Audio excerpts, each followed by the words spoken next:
Elena sat in her sun-drenched living room, tapping her French manicured nails against the marble coffee table. Her husband, Mark, was late again. He was a hard-working architect, a man who built sturdy houses but couldn't seem to build the life Elena felt she deserved. When he finally walked through the door, smelling of sawdust and exhaustion, he wasn't holding a blue Tiffany box or a designer shopping bag. He was holding a small bouquet of grocery store daisies and a drawing their 5-year-old son, Leo, had made at school. "Happy anniversary, Elena," Mark said, leaning in to kiss her cheek. Elena pulled away, her eyes cold. "Daisies, Mark, for our 7th anniversary. Mrs. Sterling's husband bought her a diamond tennis bracelet for no reason at all last Tuesday." "Elena, we're saving for Leo's college fund," Mark sighed, setting the flowers in a glass jar. "I work 10 hours a day to keep this roof over our heads. Isn't that enough?" "Roof over our heads is a basic requirement, Mark. It's not a gift," she snapped. For years, Elena's love had a price tag. Every birthday, every holiday, and every just because moment was a test of Mark's credit limit. She demanded silk, gold, and leather. She wanted the life she saw in her social media feed, a life of yachts, private jets, and champagne breakfasts. The gilded escape. The change happened at a charity gala. That was where she met Julian. He was everything Mark was not: polished, silver-haired, and radiating the scent of old money. He wore a watch that cost more than Mark's annual salary. "A woman of your caliber should be draped in emeralds, not just silver," Julian whispered to her over a glass of vintage crystal. Within 3 months, Elena had made her choice. She didn't look back at the crying 5-year-old clinging to his father's leg in the driveway. She didn't look at Mark's broken expression as he held the divorce papers. She saw only the sleek black limousine waiting to take her to Julian's penthouse. "I'm doing this for my future," she told herself, adjusting her sunglasses. "Leo will understand when I can buy him a Ferrari one day." Life with Julian was a whirlwind of excess. They traveled to Paris, Milan, and Dubai. Every week, Julian would present her with a gift: a heavy gold necklace, a pair of 3-carat diamond earrings, a ruby ring that glowed like a pomegranate seed. "You are my queen," Julian would say, sliding a new bracelet onto her wrist. "And a queen must have her treasures."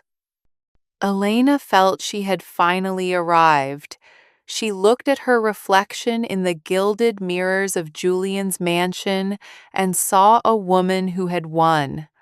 She rarely thought of Mark or the small, messy house filled with plastic toys and the smell of home-cooked pasta. She was a woman of luxury now. However, after a year, the atmosphere began to change. Julian became restless. He stopped taking her to the high-end boutiques. He started receiving frantic phone calls at 3 in the morning. "Just a temporary dip in the market, darling," he would say, his voice tight. "But I need a favor. I have a massive deal closing, but my liquid assets are tied up in offshore accounts. Could I borrow your jewelry, just for a week? I need to use it as collateral for a short-term bridge loan." Elena hesitated. Her treasures were her identity, but Julian promised her that once the deal closed, he would buy her a 10-carat yellow diamond. Greed won over caution. She handed over the velvet boxes. The house of cards. A week passed. Then 2. Julian became harder to find. One afternoon, Elena returned from a walk to find the penthouse door hanging open. Two men in dark suits were carrying out the paintings. "What are you doing?" she shrieked. "That's a Picasso." "This is a repossession, ma'am," one of the men said without looking at her. "Mr. Thorne hasn't paid the lease on this furniture or the rent on this apartment in 6 months. Elena ran to the safe in the bedroom. It was hanging open, empty. Julian was gone. His closets were stripped bare. Panic rising in her throat, she took the one piece of jewelry she had kept, the ruby ring Julian had given her on their first month together, and ran to the most prestigious jeweler in the city. "I need to sell this," she gasped, thrusting the ring across the counter. Immediately, the jeweler put on his loupe. He turned the ring over, squinting at the stone. He didn't even take 5 minutes. He set the ring back on the velvet pad with a look of pity. "I'm afraid I can't buy this, madame." "Why not?